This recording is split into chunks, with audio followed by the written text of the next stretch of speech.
with a genuine interest in the other side, in the other party, to know who they are and what they do and what they stand for. It's not a matter of quantity, but rather of quality. It's a matter of really caring about the people that really care about you. When you're an entrepreneur, you have to really niche down the people that you want to serve. Don't try to go after everybody. Don't try to throw your net to everybody. No. The more precise and specific with your messaging are, the more you're going to attract the people that you really want to serve. And the faster you will be able to make the mistakes that you need to really thrive with your clients and with your customers. Go through that process of making mistakes as fast as possible. That expression of failing forward, I love it. Because, my number one mantra, business mantra, and actually it's been even published in books, is take imperfect action now. The successful people that I'm seeing on LinkedIn, number one, they consider the other person individually as an opportunity to develop a personal relationship. Number two, the LinkedIn profile is not a place where you actually publicize your professional career, but rather a landing page. Number three, I see people starting to understand how to capitalize on their previous experiences with the new experience, with the new venture, the new entrepreneurial journey that they started.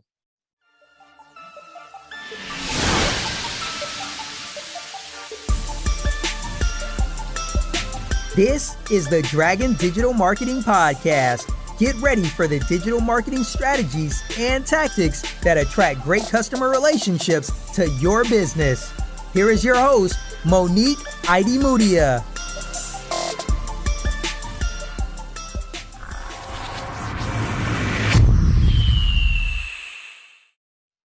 Hi, and welcome everybody to a new episode of the Dragon Digital Marketing Podcast. I'm your host, Monique, and you're listening to episode number 40. And today's episode is all about LinkedIn marketing. LinkedIn is such an important social media platform, and it's really special, and you can't miss out on the opportunity of leveraging LinkedIn for marketing your small business online. And here's why. LinkedIn is not just for B2B, and LinkedIn is a social media platform where people actually expect to receive news and updates from their favorite brands and their favorite businesses because it's a more professional social network, and it's actually been designed with that in mind.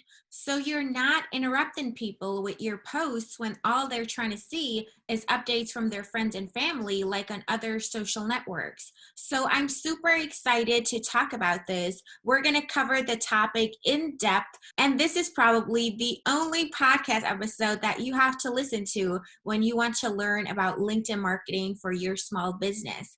And my special guest who's joining me on today's episode is known as the CEO Confidant. He's an influencer, he's a LinkedIn strategist and LinkedIn expert. Obviously, he's very successful on LinkedIn and an expert on the topic. He's also a TV host, a public speaker, a CEO consultant, board member, and last but not least, a philanthropist. He's a truly amazing person. And I'm so excited to introduce you to Angel Ribo. Hi, Angel. I'm so happy to have you here. How are you doing today? Very well, thank you. Thank you very much for having me, Monique, and thank you everybody who's listening to us today. It's a pleasure to have you. I'm so excited to talk about LinkedIn marketing for small businesses today. So why is it important for small businesses to be on LinkedIn? Well, thank you. Well, it's funny because when I was in corporate America and I left corporate America 5 years ago, I have to say very honestly that I wasn't using LinkedIn at all. But I made it for some reason. I knew that my future audience was going to be on LinkedIn because I've always been a business to business guy. And so I started my, organization, my small company. And I said, I think that, LinkedIn is going to help me. So I started to basically look around and see what people were doing. And my main goal, my number one goal at that time was, okay, so I have had all those many connections internationally with so many people. And also I had already lived in Dallas for 5 years at that time. But I said to myself, let's increase my outreach. Let's have a lot of connection. Let's connect with everybody that has been connected throughout my life. So I started the journey. The first step was literally like going out there, seeing everybody that I already knew for some reason and start connecting with them. So that ended up only like having, because not everybody is on LinkedIn at the same time, you know. But I went from a few hundreds to literally probably like 1,500, maybe 2,000 people. And that sounds a lot for people that are starting on LinkedIn. But I said, no. I really want to like start going to the next level. So what about the connections, which are my second level connections, which are connected to my connections? Let's just start. And that really started the journey. So I consistently started to go and, you know, reach out to my second level connections. And obviously, as I was doing it so much and I was using so much time, I said, how can I automate that? Then I started a small like benchmark. I downloaded 3, 4, 5 different tools. I chose one of them and I started using that tool. I learned a lot. I made a lot of mistakes, you know, and I did things that I didn't know that they were written on the terms and conditions of the, you know, the contract with LinkedIn. I got restricted.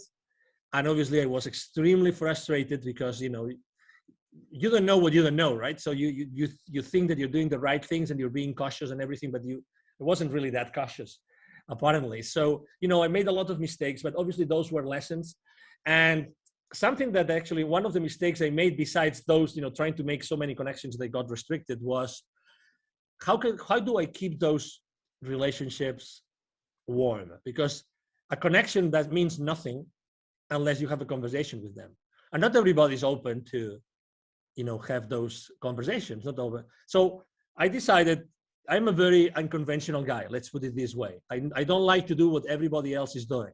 So, you know, I obviously, as anybody else also, after choosing a couple of tools to automate my work, what I did was, okay, so who really knows about marketing with LinkedIn? And I started to download some PDFs, some eBooks, you know, some of, you know, you opt into a particular offer and you get some basic information. I started trying things and I didn't like them. They didn't work for me.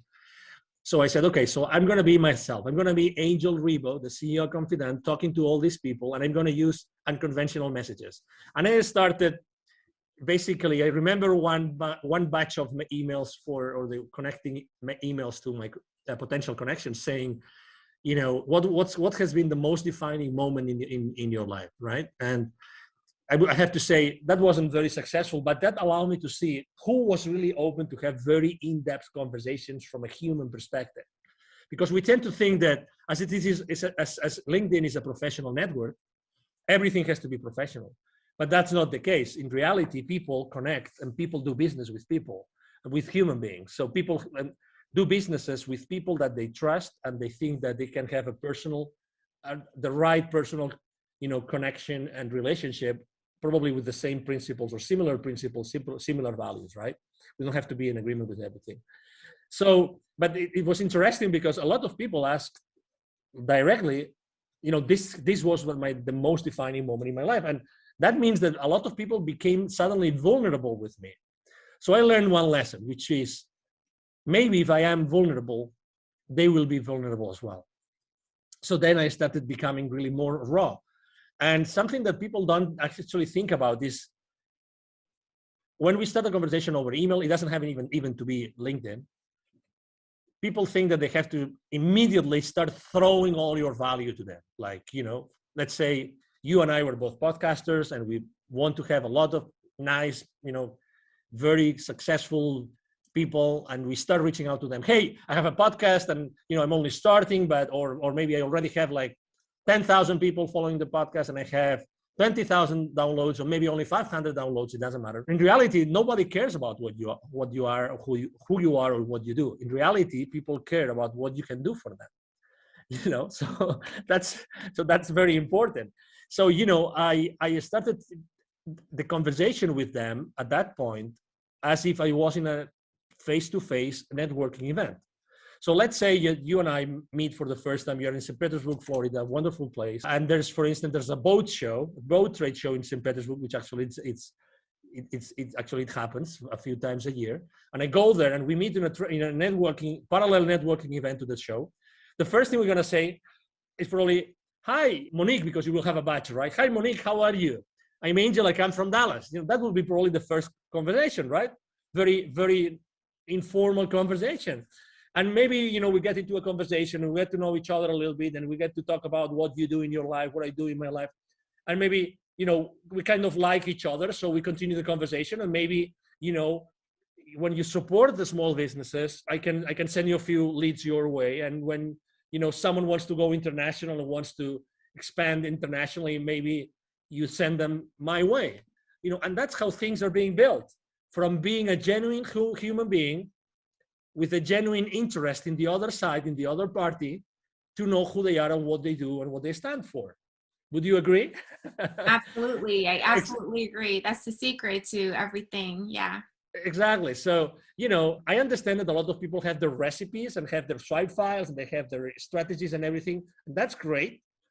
But, I think that until the moment in which you realize that being yourself fully is that you start thriving, that's the most important epiphany that I would probably recommend every single entrepreneur out there, every single business owner, that they try to shorten this path. Don't be in doubt. I'm sure that maybe in the beginning you don't really know if that's the right service to offer, the right product to sell. I don't know if that's the right way to say it. It doesn't matter. There is an exact correlation between the amount of energy that you're going to put on everything that you do and your results.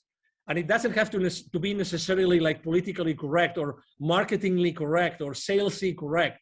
Really, it's more important that you are yourself, genuinely yourself, and then everything will happen. Honestly, everything will happen. It's all about energy. I have a friend. He's very good. He's one of the few people I know that really understand sales. His name is Jim Padilla, Padilla, and he always talks about this, about being you, genuinely you, when you are, positioning yourself, your products and your services to anybody else. That's honestly 90% of your success in your entrepreneurial journey, Monique. Absolutely. It's all about authenticity and putting yourself out there, being a genuine human being. And that's how you get connections in real life as well as online. LinkedIn should just be an extension of, the real physical world that we're in, and now we're taking it online, but the same principles apply. If you walk up to a person and you're immediately pitching to them, or even worse, it's an automated outreach message, you can tell at the first sight that it's not real, it's not authentic, it's been generated by a bot, and that just doesn't make you look sympathetic, and people will not want to connect with you and engage in any further conversation with you if you haven't made an effort to learn more about them and build rapport and so on and so forth. So you've touched on a lot of things. You got burned with. Sorry about that, Monique. No, that's a valuable experience to share because it taught you to be authentic and to reach out to people manually, right? And you started with your first degree connections, and then you went to the second degree connections and so on, and just expanded your network and actually reached out to those people. The connection itself doesn't give you anything, but you have to start a conversation, and that's how you do it. That's the strategy. That's the plan of action that you have to map out to be successful on LinkedIn. So absolutely. Would you say that LinkedIn is only for B2B, or can people who are in B2C also leverage LinkedIn for their digital marketing? Oh, definitely. And I'm probably a good example because, for instance, of my 20, right now I have around 27,000 connections. I have a high level of engagement. I typically have an engagement between 6 and 10%, 9 something percent on my posts, which is pretty high. And I have thousands of views of all my posts. And I would say that, one of the lessons I've learned is that you have to not only be genuine on that connection, on that relationship, but also that when you continue that conversation, that you have to be, it's not a matter of quantity, but rather of quality. It's a matter of really caring about the people that really care about you. Obviously, we all would like to, right now or tomorrow morning, we get up, we go to LinkedIn, and our last post has 20,000 views, 3,000 comments, and 5,000 reactions. But this is related to the game of influence. I'm going to repeat this, the game of influence. I think that not many people are able to master the game of influence. And there's some theory and there's some practice there. Okay, so I would like to actually tell you that if you really want to excel, on LinkedIn and other places. Right now we're talking about on LinkedIn. I think that it's important that you learn how the game of influence really works. And obviously the media knows this very well and entertainment knows this very well. But let me tell you as an entrepreneur that you're listening to this, to Monique's podcast today. In order to start playing the game of influence, I would like to actually even recommend you an author, because she's written a lot about influence and she's great about it. The number one rule, and the first rule, not the number one, but the first rule when you want to start playing and gaining more influence for yourself, for your content, for your brand, for your company, is that in order to gain influence, you have to give influence as a first step. You have to give influence. Don't ever consider yourself that you are small. It doesn't matter how many connections you have. It doesn't matter how many people actually engage with your posts. You have a connection. So you have an influence. So start giving influence to the people that have more influence than you, and go and interact with the people that have more influence than you. So that's two different things, right? But make sure that you do this. Look around who in your industry, who in your niche has more influence than you today, say on LinkedIn, right? And go there and try giving them more influence. So interact with them, because this is going to help them. And if they are professional enough in that, they will follow you back and they will start giving you influence back. I've done this literally hundreds of times already in these 5 years. And I can tell you, if you do that, you're going to gain more influence. And how does that relate to your question? Is it only business to business or business to consumer? I have 27,000 connections, 76, almost 70. Actually, now I think it's almost 78% are C-levels. Okay, so are people who have, positions high up in organizations, and most of them are on very large organizations. Okay, very large organizations. So that's why I think that obviously I'm not only, when I'm working with my clients or with my clients' clients, and with both, we all help each other on LinkedIn. When I reach out to these people, I'm not only reaching out to their companies, but I'm also building those those one-to-one relationships with them as a human being. So to your question, absolutely. If you are offering, for instance, a product or a service who's only for a specific individual, because what you do is you have let's say a coaching practice. You want to coach someone, or you want to consult someone, you want to, for instance, help corporate executives to get out of the corporate world and set up successfully their venture, their company. Is LinkedIn the right place? Of course. But also, if you're offering, let's say you're offering luxury hotel stays in, I don't know, in Bahamas, for instance, or villas, is LinkedIn the right place to do it? Absolutely, as far as you are talking to the right people, the right audience. And when you develop this relationship that they trust you because they have exchanged a few mails, or you have given them some value that they wanted or they needed, then you can actually offer them other things. You can offer them other products. You know what I mean? So at the end of the day, it doesn't matter where you are. The fact of the matter is that as far as you develop those strong relationships, you will be able to offer them both services for their companies and services for them personally. Absolutely. That's the power of the principle of reciprocity. You give before you ask, and people will reciprocate really most of the time. And everybody's on LinkedIn, not just, entrepreneurs and people who own businesses. A lot of people who work in jobs are on LinkedIn well. So no matter whether you're in business to business or business to consumer, everybody works P2P, people to people. So you can find your audience on LinkedIn and leverage it as a tool. And it's a huge social media platform, and you definitely be missing out if you wouldn't leverage LinkedIn.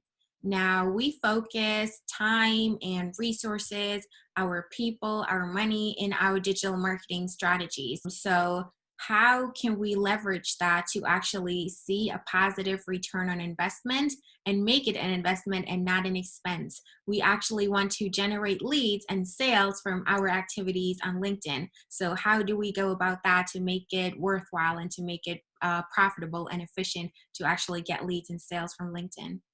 Obviously, great question, and that's the $1 billion question, right?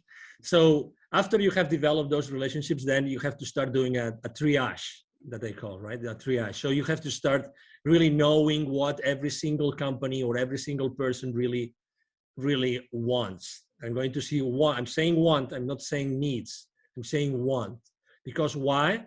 Because you, as the expert matter on something, okay, as the, you know about something, you know a lot about something that's the service that you're offering. You know exactly what these kind of people might need. But guess what? They don't really know what they need. What they really know is what they want. And that might sound a little bit subtle, but it's not subtle. It's the reality. Is that you have to know what they really want. So you have to create that space in which you consistently talk with them, generally speaking, like automatized or one-on-one, so that you eventually get them to tell you what they want, okay, what they want. And different people in the same company might want different things. The thing is, can your service or your product fulfill that thing that they want? Yes or no? You are the expert. So you're going to give them what they need, but they're going to buy from you what they want. Okay, so again, this is a subtle difference, but it's extremely important. I have a very common mistake we make when we go out there. And again, I receive literally 40 to 50 messages every single day on LinkedIn, every single day. I have around 20 to 30 requests for new connections coming to me every single day. So, and I have to tell you, less than 1% of the messages sent to me, I really am willing and open to have a conversation, because they just throw things at you, without really caring about me. You have to be, when you're an entrepreneur, you have to really niche down the people that you want to serve. When we are entrepreneurs and when we start our journey, we are extremely fearful about many different things, about money, about the future, about the uncertainty, you name it, about family, about mortgages, about our bills, you name it. I mean, you are an entrepreneur, Monique. I'm sure that you resonate with what I'm saying. But guess what? The more precise and specific that you are with your message, the more you are going to connect to your audience. And it doesn't matter how big your audience is. It doesn't matter how, in theory, your audience, how big in theory is that going to be. In reality, you only probably need what? 2, 3, 4, 5 clients to start having your business, ramp up. So, and when you start doing that, guess what? You start making mistakes. Oh no, Angel, no. I don't want to make mistakes with my first customers. Well, guess what? You are going to make mistakes with your first customers, because that's it has to be like this. And then you will adapt, and you will apologize, and you will learn, and you will offer more and more and more value to those customers until you have had so many customers and you have made and learned so many lessons that you will do a much better job and you will make much more money. But again, don't try to go after everybody. Don't try to throw your net to everybody. No. The more precise and specific with your messaging are, the more you're going to attract the people that you really want to serve. And the faster you will be able to make the mistakes that you need to really thrive with your clients and with your customers. And that's fearful. And I understand that, because I've been there, and very often I am there. For instance, last year, 2020, that was a year of pivoting, right? Everybody was reinventing themselves. How am I going to adapt to the new market, blah, blah, blah. I was helping here. I actually was able to give even 2 webinars to the local community of entrepreneurs through an accelerator here, business accelerator. And I was telling them the same thing.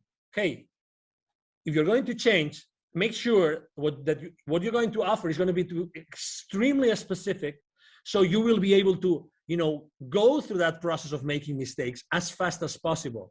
That expression of failing forward, I love it, because, my number one mantra, business mantra, and actually it's been even published in books, is take imperfect action now. Take imperfect action now. That's my favorite mantra. Unless you confront your fears immediately, it doesn't matter how many mistakes you make, you will never thrive. If you really want to be an entrepreneur, committed to yourself and to the rest of the people around you, your employees maybe, or maybe your family or relatives, take imperfect action now. Don't wait for anything else. Absolutely. I totally agree. In order to get where you want to be, you have to get started. The first step is the most crucial step. And, everything comes from practice and experience. You cannot expect it to be perfect when you're just getting started. You just have to get the ball rolling, and then you get that snowball effect. And basically what you do when you reach out and engage in conversations with your connections is you create a vision match, and you connect what they want with what they actually need and what you can offer them. Bring it all together, align it, and they'll see that it makes sense for them and become your customers and become happy with what you have to offer for them. So do you see any trends right now that are going on with LinkedIn marketing? Well, unfortunately, I have to say, well, number one, I think that I have seen a dramatic increase of people reaching out to each other. Okay. So, I mean, and that's obvious because people, when they spend more time at home, they're looking at other options of doing the same thing more efficiently. Or better said, they're looking for being more effective, because we tend to do, as a very good friend of mine tells me all the time, we tend to do the same wrong thing more efficiently, which does not take us anywhere. So what I'm saying is, number one, a lot of people, many more people reaching out. But as I said before, guess what? These people are not personal. They are not personal. So I keep on seeing a lot of people making the same mistakes and doing the wrong thing more and more and more efficiently. Why more efficiently? Because the messages are longer. So instead of being one page of verbiage that you really don't care about, now it's 3, 4, 5 pages. Literally, I mean, I really don't understand how this is possible. But anyway, so the successful people that I'm seeing on LinkedIn, number one, they consider the other person individually as an opportunity to develop a personal relationship. As it sounds, okay? As it sounds maybe too raw, but this is it. Number two, the LinkedIn profile is not a place where you actually publicize your professional career, but rather a landing page. And there's many people saying that out there, and I couldn't agree more. A landing page, okay? A landing page. So that means that what you show there is actually you are showcasing your products and services. So again, think in terms, when you're designing your page, your profile, think in terms of this that I just said, okay? I mean, I do this not only for my profile, I do this for my clients, because again, you don't want to show your clients, you know, how many years you work for X, Y, or Z. You can always do that afterwards. You really want to show them what you are about. You want to show them real testimonials of people that you helped before. Now, number three, I see people, obviously there's a lot of people going out of the corporate world. I see them starting to understand how to capitalize on their previous experiences with the new experience, with the new venture, the new entrepreneurial journey that they started. And I would like to tell the already existing entrepreneurs who are already on LinkedIn, even if they're already active, to go back and rethink this, okay? So you still have an opportunity to go, because you obviously started somewhere, right? You for sure have an experience of some sort on some company, medium size, small size, large size, it doesn't matter. Go back to that experience and think about how can you change your presence on your profile so that becomes a beacon, so that everybody sees this amazing testimonial, this amazing experience that talks to the audience that you want to serve. And that's another thing that I see very, very, very clearly. So the people are starting to understand that the profile is much more. And probably the last trend that I would say that I'm seeing more and more often is that people are obviously reaching out to experts on the matter. Let's say they're not taking risks. So they want to go to someone that has already been successful with LinkedIn, that has already been able to make the mistakes so that they avoid making the mistakes.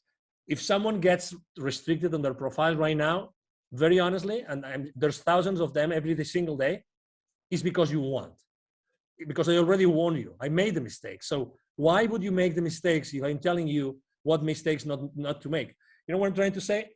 One of the main mistakes I made, I don't know about you, Monique, when I started my journey, I didn't ask for help. And that was a big mistake, because the most precious resource that we have in our lives is exactly that, time. It's time. I wish I had invested more in other people helping me when I started my journey, because they would position my business into a place in which I would probably have saved 6 months, 12 months of time. And time is the most scarce resource. The only scarce resource actually we have is time. And I would encourage everybody of you listening to us today to please consider investing in people that have already been there, that have already taken that journey, so you are able to learn all those lessons and really don't waste so many months or even years in your life trying to do the same wrong thing more efficiently, but rather being more effective. We need to be more effective, Monique. Yes, I absolutely agree. All of those people who are reaching out with those annoying, unpersonalized, automated messages, they're not really your competition. Everybody ignores them. Everybody's just annoyed by it. They're not taken seriously. And, nobody is willing to give them a chance and do business with them because they've messed up the first impression. That's number one. Then I love your analogy to your profile not being, a CV, but it's your landing page. So you can really showcase yourself there and use that as a tool. And what do you think about creating content as well, posting on LinkedIn and really leveraging all of the features that the platform has to offer? Exactly. Well, obviously you're preaching to the choir here, and you know that, as I said before, I post every single day. About content creation, obviously I'm a big believer, and I think that, I learned many lessons in there, and I would love to share them with your audience, obviously. Number one, you have to be persistent, okay? So I have to say that I wasn't persistent before, and I wasn't creating before I wasn't persistent, and I was just sharing someone else's content. You can do that, and it's not bad, and you are helping someone else. And it's okay, but it was until I started, and I have been right now probably posting every single day for the last literally 10 months, probably right now, every single day. And I'm posting, I would say, three types of, or two types of content, just to simplify, to make things easy for people. Number one, I post about my business and about my clients' businesses. Okay, actually, I myself, I use my profile, I use my influence, so I actually help my clients with my exposure. So I expose their content, their videos, their interviews with my audience. I mean, that's what influencers do, right?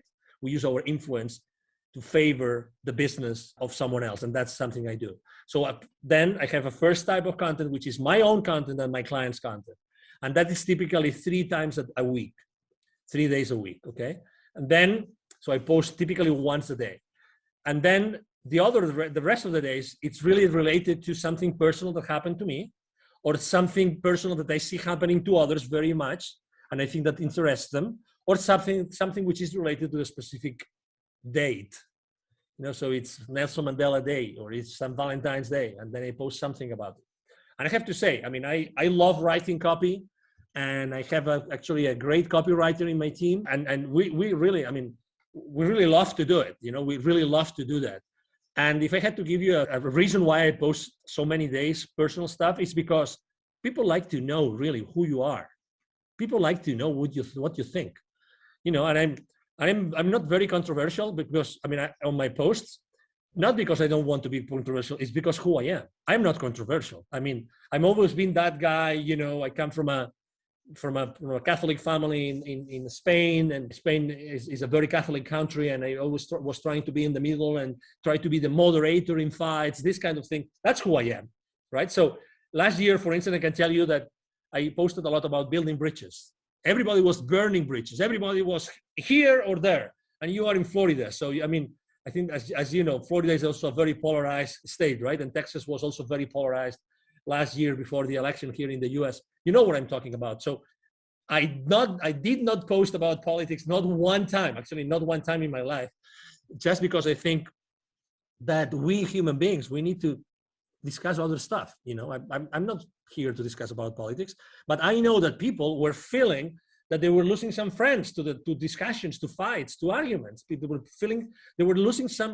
I mean, who hasn't unfortunately lost some friends or even some relatives to some insane arguments that inside of you that weren't the right thing to do, but it's done, and I can cope with this kind of arguments, blah blah blah, whatever that is. That's why I posted so often about building bridges. And the other thing I actually posted a lot last year, just as an anecdote, was give me a break. I really posted many times about, those days that you woke up and maybe you listened the news, you made the mistake of listening to the news, and then the news, guess what? Boom! It was like a download of, oh no, I'm depressed for the rest of the day. So I know that people needed a break, and people needed to actually listen, that someone was listening to them, that really we all need a break. Maybe we cannot go anywhere now because there's restrictions traveling or whatever. Maybe we can just go to the neighborhood. We could just go to the county next to us and do something different for a day. We can just stay at that other hotel. You live in St. Petersburg, maybe you don't need to go to the beach, but you like to go to the other side of the peninsula, and it is what it is, just for a change, just to change your mind and put yourself in a different mood, in a different emotion. So I think that it's very important for your audience to know who you are as a person, and also obviously to post about your business, because you want to do business at the end of the day. Yes, it has to be well balanced, that's for sure. Exactly. So what do you think about influencer marketing on LinkedIn? How is it working with influencers on LinkedIn? It's certainly very different from the, stereotype of an influencer who's doing beauty, makeup, or travel or whatever, and they're calling themselves influencers. It's different on LinkedIn, right? Yeah, it's different because obviously, the services that we offer and what we do is really tailored for that kind of audience. But you said it very well. Actually, there's actually, I'm right now in conversations with several luxury brands because they know that they can reach out to thousands and thousands of C-levels that obviously are the target market for their products, right? So yes, it's different. So I would say you have to be extremely professional with what you do. There's no, what's the name? I don't know the name in English for that word, so it's just coming in Spanish to me. But you have to be extremely consistent, coherent, that's the word, coherent with what you're putting out there, right? If you are a coherent, you're a serious business person, it's the same thing when you're using your influence for other brands. And you have to be even more coherent with that seriousness, with that, that principles and those values that are behind your brand, in my case, the CEO Confidant brand. And you have to be extremely respectful with all your audience. So I don't really see a lot of people using it. And for instance, I'm using it because I already told you I use my influence. So I am an influencer on LinkedIn. But something that I do, and I don't see anybody doing either, is that I go an extra mile, which is I literally generate really hundreds of leads, because when my connections reach out to me for that particular offer from that particular client that I'm helping with my influence, when they reach out to me, they engage with me. Many of them say, "Wow, that's interesting. Thank you very much for sharing this with me." This starts a conversation. This is starting a conversation. So eventually that becomes a deal for my company. So I think that my way of seeing influencer marketing on LinkedIn is not only marketing itself, but also sales. For me, it's generating leads. And if you are not generating specific leads, and I'm able to drill down really to like the name and the number of employees of that company and the position of that person, that's the beauty of LinkedIn. I think that I'm missing my word with my clients. And I'm all about offering more value than the value that they expect. So, and that's why, again, for me, I see LinkedIn more like extremely professional, but generating not only influence and presence and clicks on links, but also engaging. And that's beautiful. That's excellent. And I like to do that. Yes, absolutely. I agree. Influencers on LinkedIn are just people who literally have influence. It's about the know, like, and trust factor. It's about having an image that you keep up consistently. You don't deviate from it. Talk about controversial things like family, beliefs, religion, race, politics, things like that. Those can get you into trouble, and it's kind of tricky to navigate through that. You want to stay consistent to the values that you have and practice what you preach. The influencers on LinkedIn are just people who know the right people and are known by the right people. So it's not just random, people who post pretty pictures that inspire others, and that's what makes them influencers. It's not like that on LinkedIn. It's a lot more professional. So you have to find those people, reach out to them. The analytics that you get are just amazing. You can drill people down by industry, by position, levels of experience, and so on and so forth to find your right audience and then reach out and connect with the right people on LinkedIn. Yeah, exactly. It's a different game. And it's easy to your point and to your questions, Monique, it's easy to get overwhelmed on LinkedIn. So I would suggest, obviously, you have to build your own system. You need to build a system of systems, right? A system that has different pieces so that all together you keep your sanity, number one, and you generate business for yourself and for your clients. I think that's very, very important. Exactly. What do you think about LinkedIn events? I think that they have to, it's obviously it's a good, let's say any excuse to engage with your audience is good. I am still on the fence about it because it's still not, I think people are not using it to the full extent. So when you are trying to actually opt in for an event, there's so many steps that you have to do manually. Everything is not yet, or people are still not learning how to do it all automatically. So eventually you end up doing a lot of stuff, a lot of clicks and searches and online things to actually find the event. That's my only criticism to event. Are they good? Of course. I mean, at the end of the day, what LinkedIn wants is that you stay with them for as long as possible. That's what they want, that you are there with them for a lot of time so they can expose you to the advertisements of their clients. I mean, I get that. But I think that there should be something else, some more value in there, so that it was really a place where people meet. And right now, I have felt when I'm signing up with events that the system is a little bit broken. That's my experience. Okay, I mean, with all due respect, and this is just positive feedback about the system. The idea is great, but I think that the implementation is not there yet. Yeah, so you don't necessarily need events. You can generate leads just through reaching out to people, messaging them, posting content, and engaging with other people's content as well. Yeah, LinkedIn doesn't really give you a good opportunity to export those leads and, automatically, reach out to them if they've attended your event. It's more like, promoting events that most of the time take place off platform anyways. So they could do some improvement on that for sure. But it's a handy tool and it's definitely worth looking into if you want to leverage LinkedIn to the fullest. I would definitely use, exactly to your point, I would definitely use LinkedIn actually to drive traffic to an outside of LinkedIn event. Mm-hmm. Because at the end of the day, the platform that LinkedIn offers you is like an event scheduling platform. It's not a platform where the event is going to take place so that everybody knows what it is about, right? So you will eventually have to have an external platform to conduct the webinar or the event, whatever the event it is. But again, you can still use LinkedIn to drive that traffic. And obviously, in order to measure your traffic on your profile, it's very easy. You see how many people have actually viewed your profile, and you see this when you go to your main page of your profile, you see that traffic. So as you know, unless you measure something, you don't know if you're really managing it. So I would ask you to track that down continuously, like on a weekly basis.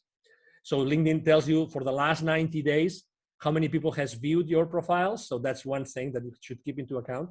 Another one is for the posts, how many people actually views your posts. And the third one is how many times you have been on a search. And that means the job search tool inside LinkedIn.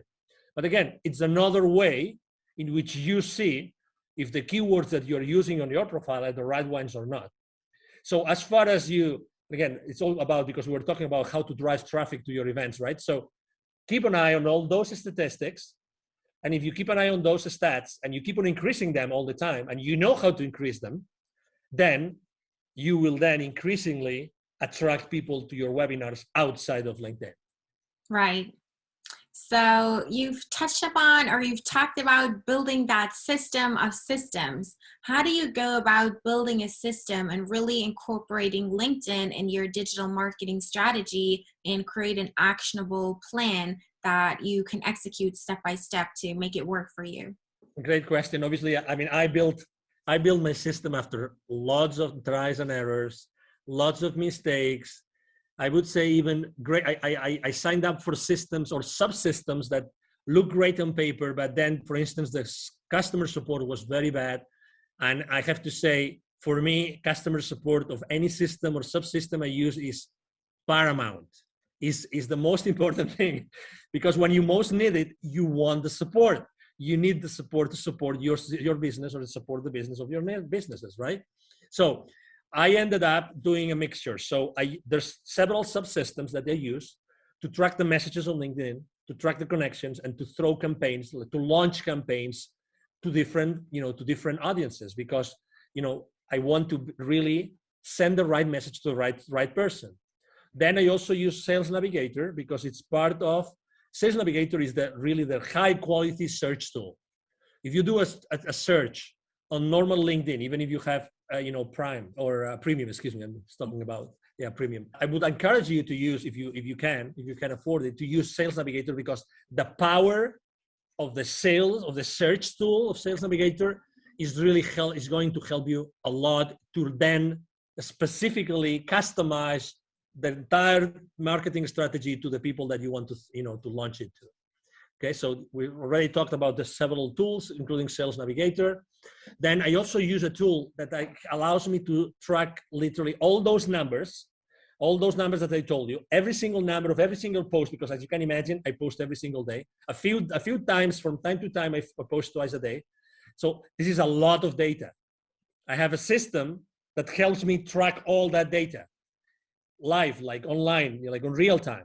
And that's very important for me, because I can make decisions. I realize even what emojis work better. All these kind of things, how easy it is to read my copy today compared to how easy it was 2 days ago, 3 days ago, 4 days ago, or 4 weeks ago. So I track all these things, and I have a system that tracks it down. And then to put it all together, actually, there's something called, you probably have heard of this. There's a tool called Zapier. What Zapier does is, let's say it's a tool that allows you to actually integrate the rest of the tools. So I would say, if I can use, and with all the respect to all the people that believe in God, including me, right? Zapier is the God of technologies, okay? Zapier is like the octopus.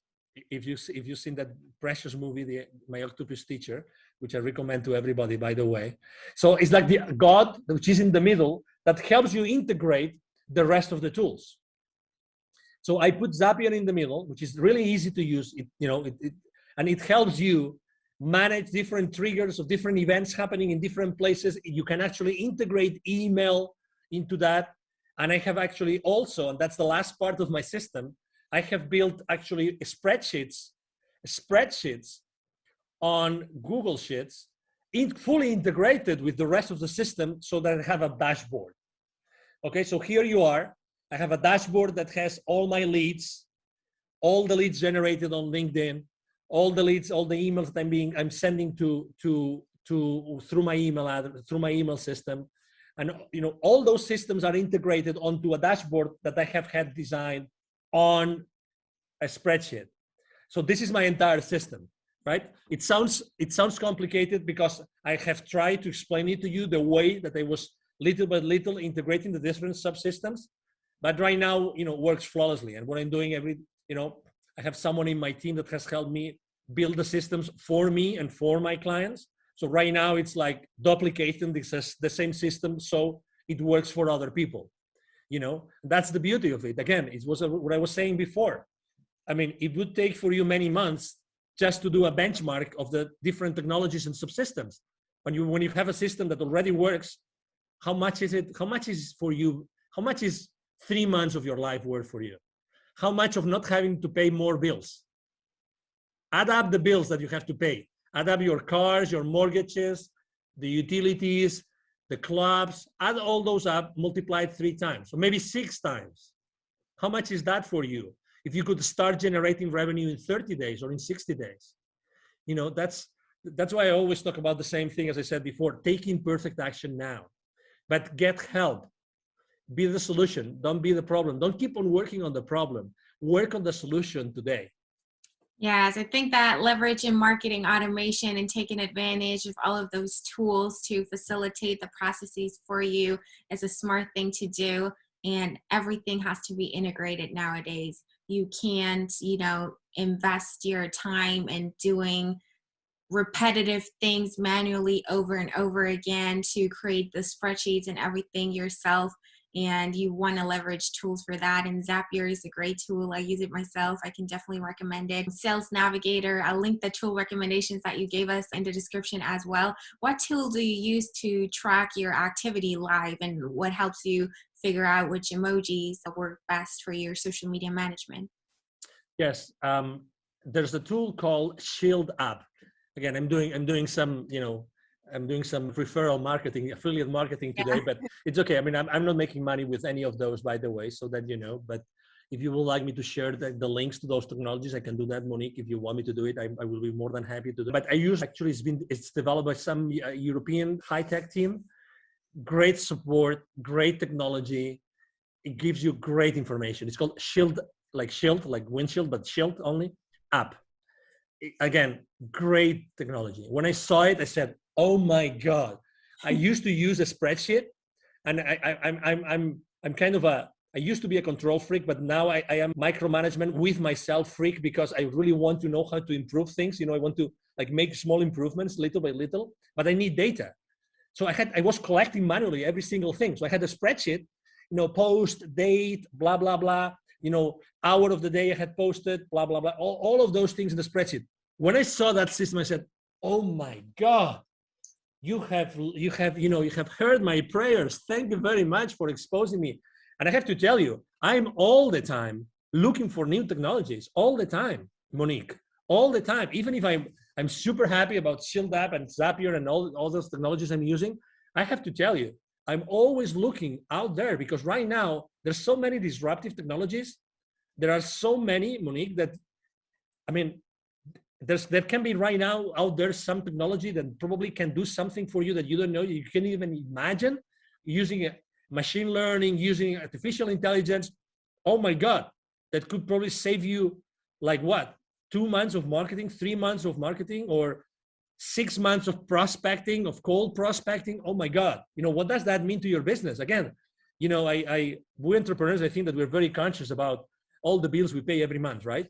So every month we pay those bills, and those are so much, and how much money I have to generate every month to break even, or obviously to make money so I can save up for a new car, for a new vacation, for a new experience, or for having this wonderful present I want to give our parents, right? I mean, who doesn't want to give a better life to their parents, Monique?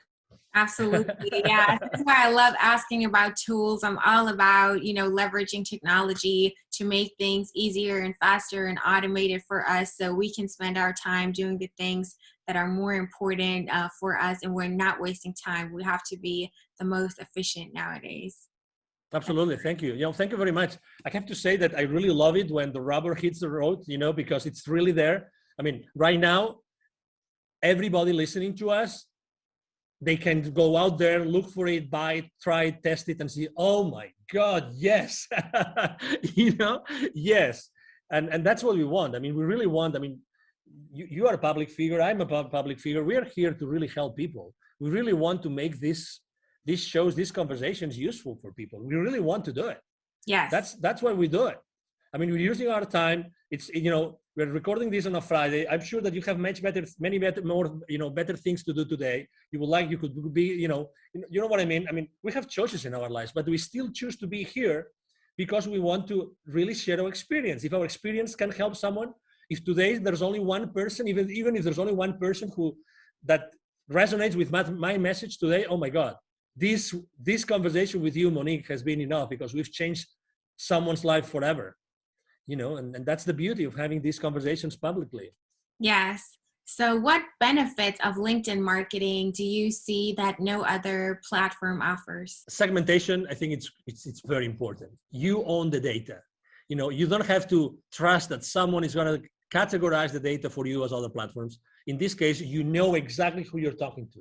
And you have contact information, direct contact information with the people that connect with you. Okay? Obviously, in the bad hands, that is going to lead you to a restriction. But the good thing is that you really can touch upon the data of the people that trust you and you trust them. And that's extremely important. Okay, as I said before, and you asked me, is it only B2B or maybe it can be also B2C?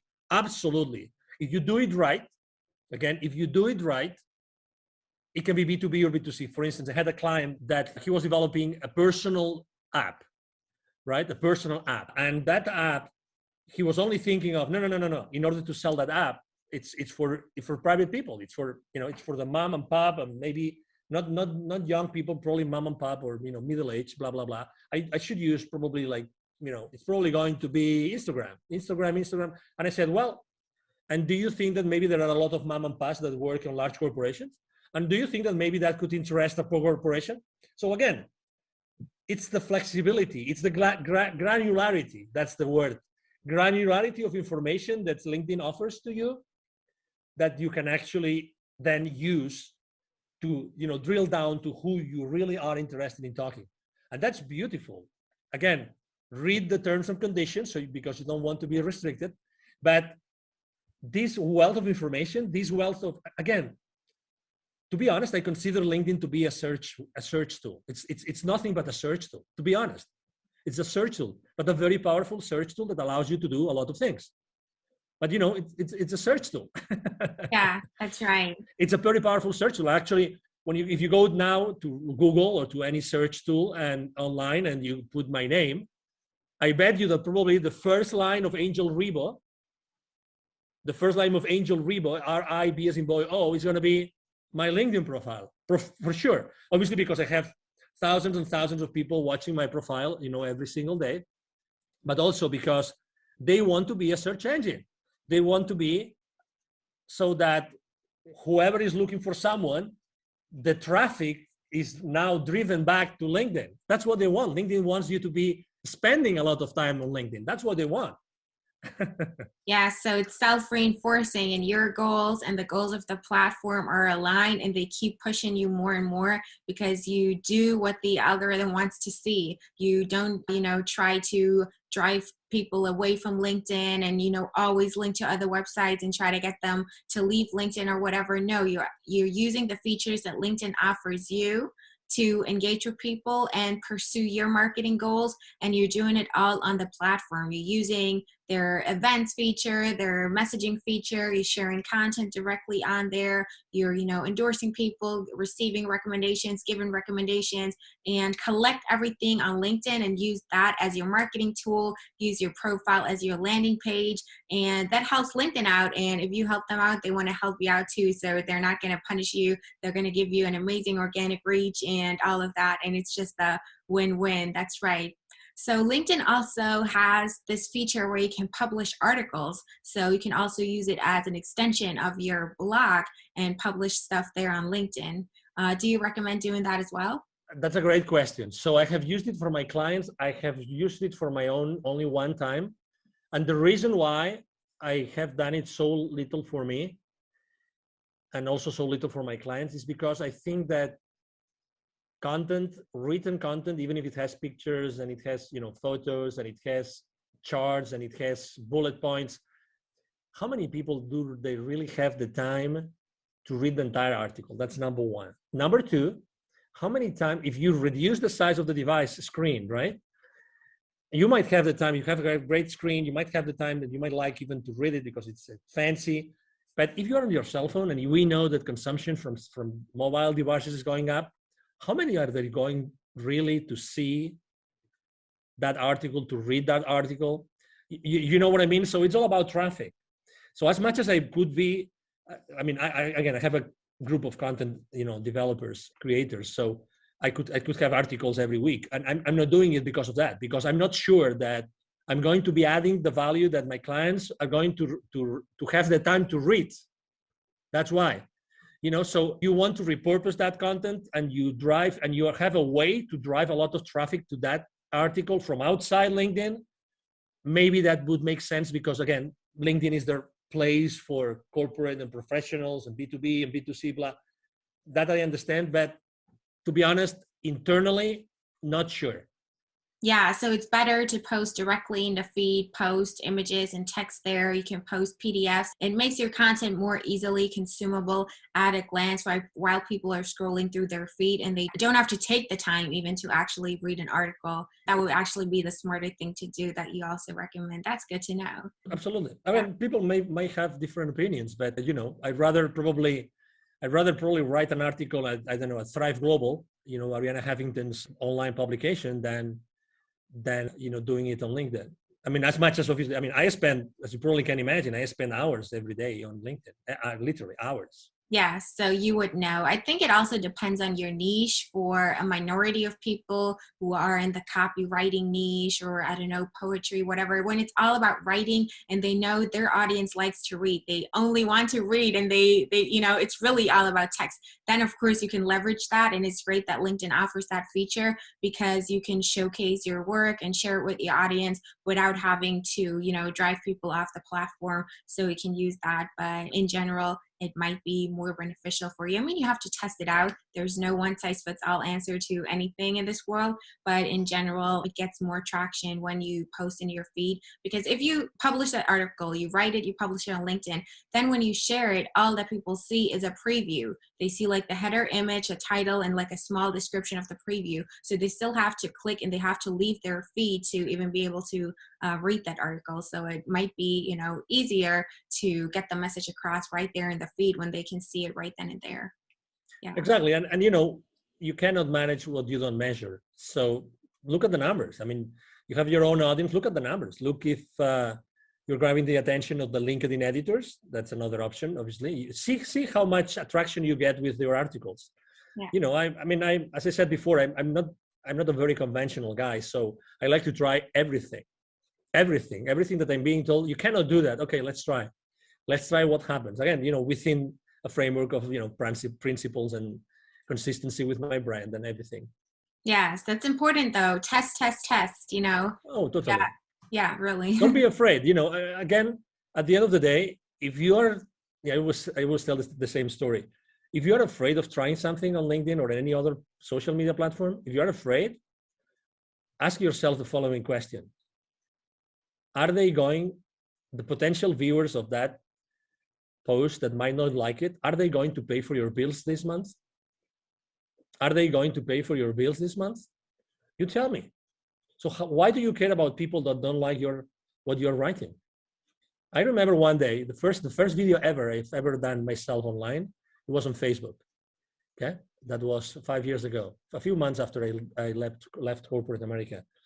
And I was in panic. I mean, I right now I can do any interview, but I was in panic. I was so in panic that actually, as soon as I clicked like stop broadcasting live on Facebook, I started crying because the pressure, when the pressure is so high that the only thing you can do is like get all this pressure, that stress, anxiety away. I started crying. I don't mind saying it. And then I actually did something even worse, which is I sent to all my email list a link to the video. Guess what? There was a guy that responded to me. I have this email somewhere. I should frame this email. This is the most stupid video I've ever seen. Can you imagine? Like in that video, I was basically like getting naked, not physically, but this is why I decided to start my own company, and this is why I decided to start my nonprofit. So when you're explaining the reasons, and there's no reason why, you just want to like make peace with yourself, so everybody knows what you're doing. This kind of video, and this person told me in writing, this is the most stupid video I've ever seen. Don't send me any other email again. Obviously, I said, wow. But I mean, probably some people would have said, I didn't respond to the email, but some people would have said, oh my God, it was probably pathetic. I was pathetic, and oh my God, maybe I shouldn't do this anymore. Or the other way around. I mean, I realized that video was my thing. And honestly, I mean, right now video, I love video and I use video as much as I can because it's much more direct, and people prefer to spend 2-minute video, and if it has subtitles, even better than doing many, many other things as far as, content consumption is. Yes, so, don't listen to the haters. They're just jealous. They're, trapped in the rat race themselves and unhappy with their life and their corporate job. and they just can't be happy for you that you got out and started your thing, and you have the courage to make a video and share your emotional experience and Exactly. your reasons there, and just want to hate a troll. Yeah, always keep that in mind. Don't let it paralyze you or make it doubt yourself. Just ignore it. It's the best thing you can do. Yeah, exactly. And when someone said, I don't remember which of these online very famous marketeers, I went to their conference, and they said, when you see the number of haters increasing, it means that you probably are doing something right. Exactly. You're doing something right. So people, and some people might actually don't like to see that you're doing things differently, and they might take it personal or judgmentally. So, but that's okay. It's okay. You don't have to please everybody. You're here to help the people that want to be helped, and not everybody wants to be helped, and that's okay. That's why I said niche down, be consistent with the same message with the same people. Yeah. Are there any LinkedIn marketing tips or best practices that you haven't shared yet and you definitely still want to share in this episode? Well, make sure that you use a lot of your keywords. You use a lot of keywords in your positions, your experience positions, and your about section. To be honest, the about section is not as important as people think it is, because it's always hiding. So people don't even go there and click. It's easier for people to see your experience than to see your about section. So don't pay too much attention to that. What else? Tag people on your posts. I think that works. If some people do not like to be tagged, they will tell you. I get messages every week of people saying, thank you for tagging me, because I needed to listen to that message. I needed to read your post today. So, again, don't ever think that, don't prevent yourself from doing something because you think that you might upset someone. Never, ever make a decision thinking on these terms. Honestly, never. And so I do tag people. Another very easy tip I can tell you is that it's been shown that the perfect number of hashtags on your posts is 3. I would recommend you to actually choose the right tag hashtags for what you're doing. And I like to use hashtags that have huge outreach. I like to use 3 hashtags that have huge outreach, because very often I get this notification that, hey, your post got trending on innovation or on technology or on any other, or on startups or any other of the hashtags I use. And obviously, who doesn't like that? Who doesn't like to be found like your post is trending on that particular hashtag? That's very nice, right? It and everybody is, exactly. Don't be afraid of reaching another team. Don't be afraid of reaching in theory, highly powerful people in corporate America, because they are as human beings as you are. And again, if they don't want to connect, they will not. So just have a genuine conversation from you, whoever you are. I'm XYZ, and I'm reaching out to you because of this, and that's it. Again, don't be afraid of making mistakes. There can be, I have really, really like very powerful people on my LinkedIn. I have multi-billion-dollar, CEOs, company CEOs on as my connections. And I treasure a lot those connections, and I don't bother them unless it's necessary, and obviously bother for me means sharing some value that I think that it might be useful for them after I have had a conversation, right? Absolutely. So exactly, spend a lot of time, see what other influencers do, see what, again, don't take anything for granted. Very often, people are offering me services on LinkedIn services, and I go to their profiles, and guess what? I look at their posts, I look at how many people engage with their posts, and guess what? Are they walking their talk? That's my question. It's like, that's my question. I remember when I was at some point in my life, I was literally teaching, dozens of salespeople. I was giving sales training. Today I do it, but more on a reduced size. At some point I had more than 150 people attending to my courses, and many of them were 40, 50 live. And I remember that I was always giving them a piece of advice which is related to religion. Okay, so this is the piece of advice. As you probably remember, one of the 12 apostles of Jesus Christ doubted that he resurrected. right? And that one, well, there were a few that doubted it, but there was one specific, which is the main goal of this, an anecdote I'm sharing with you. That was Saint Thomas. So for those of you that remember what the Bible says, or what the Gospels say about Saint Thomas, is that Saint Thomas didn't believe that that person was Jesus, resurrected Jesus, until he put his hand on the wound that he had under his chest. And I always use this anecdote with my salespeople, which is never believe anything that anybody tells you in any company until you see it with your eyes, until you put your hand in the wound, in the side of the body of Jesus. Don't believe it. Obviously with all due respect, okay, I'm using this anecdote with all due respect to everybody. But unless you double check and you triple check, don't take anything. Don't take the word of anything. I mean, don't even take my word today. Honestly, make your own decision, and and go and research and do your research and see what's the exposure of a specific person. I mean, if someone is recommending you to write good copywriting for LinkedIn, for instance, which is actually that's another lesson for another day, Monique. We can talk about what is the copywriting the copy that sells on LinkedIn, right?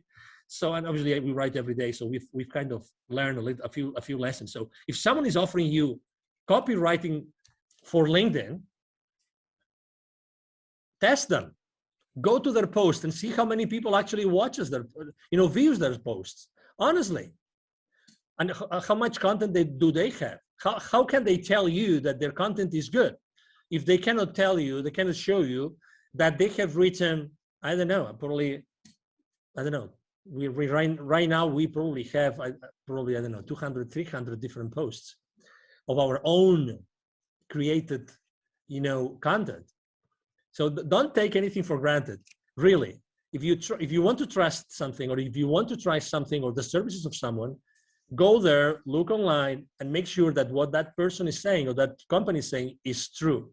I would really recommend everybody to do this. Double check on everything. Make sure that things are true and people really walk their talk.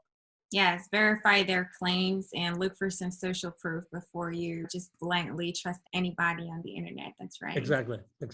So, Angel, how can people reach out to you, find you, contact you if they want to learn more? Maybe they want to work with you. Absolutely. Thank you for the opportunity, obviously, again, Monique. So it's very easy to find me, obviously, on LinkedIn. My name is Angel, last name Ribo, R-I-B as in boy, O. My brand is the CEO Confidant. So if you go to even if you go to Google, you will find me easily, Angel Ribo. I have a team of people working with me. So we answer all the messages on LinkedIn, those 40, 50 daily messages on LinkedIn, they all get answered, all of them. And also my emails, I would like to actually offer my direct email address. And again, I respond, either myself or my team will respond the emails. My email address is angel@angelribo.com. angel@angelribo.com. That's my email address. And again, I would love to engage in a conversation with you. I mean, very honestly, I talk to a lot of people. I'm really the kind of person that whenever I can help, I help every single time. Anytime I'm being asked, I mean, just to give you an example, for COVID, this local business accelerator that serves so many small business owners and entrepreneurs and startups, they asked me if I wanted to be their mentor for some of their organization. I said, of course, anytime. So I'm this kind of guy. I like to help because I believe strongly in something that you said. And actually, I believe in that law, universal law of reciprocity. I mean, it is what it is. We cannot fake it. We can't change the laws of the universe. It's the law of reciprocity. The more you do, the more you receive. So I really strongly believe in that. And you can test me anytime. You can test my claim anytime, reaching out to me directly. And again, as I said before, thank you very much, Monique, and thank you very much to the audience listening to us today. You're welcome. It's been my pleasure to have you here. You shared so many valuable tips. It's amazing. Highly appreciate it. And I think it's a great interview. Thank you so much. Absolutely. Thank you very much, Monique. Thank you so much for watching and listening to this episode. This was a super valuable episode packed with actionable tips and tactics that you can start executing today. I'm sure this has helped you out a lot, and I have something for you that's going to help you out even more. I have a free gift for you, and it's a buyer persona template. A buyer persona template helps you to create detailed buyer personas, which are semi-fictional representations of your ideal customers for your business, so you can tailor your outreach on LinkedIn, you can tailor your copywriting to your ideal clients, you can tailor your messaging, all of your marketing campaigns, all of the content that you create and put out there to actually speak to the people who are in your target audience and resonate with them and stand out and cut through the noise and be unique and differentiate yourself from all of the other people that use automated outreach methods for their LinkedIn marketing, or just put generic stuff out there that not really speaks to a niche and thus is irrelevant. So if you are looking to really see results with your marketing and tailor your messages to your target market and your audience and the people that you want to reach, you need a buyer persona to make it specific, to make it personalized and custom and tailored to them, so you're actually seen and heard and you're getting the results that you deserve.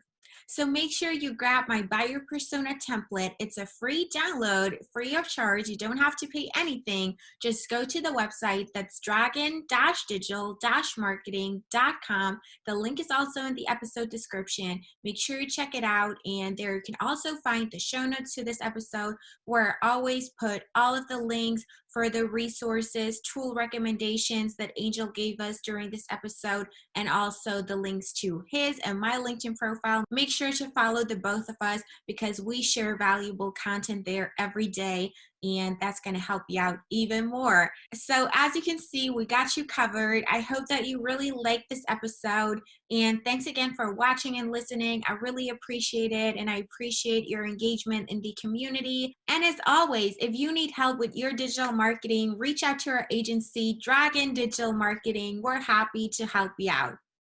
With that being said, I really hope to see you again in my next episode. Until next time.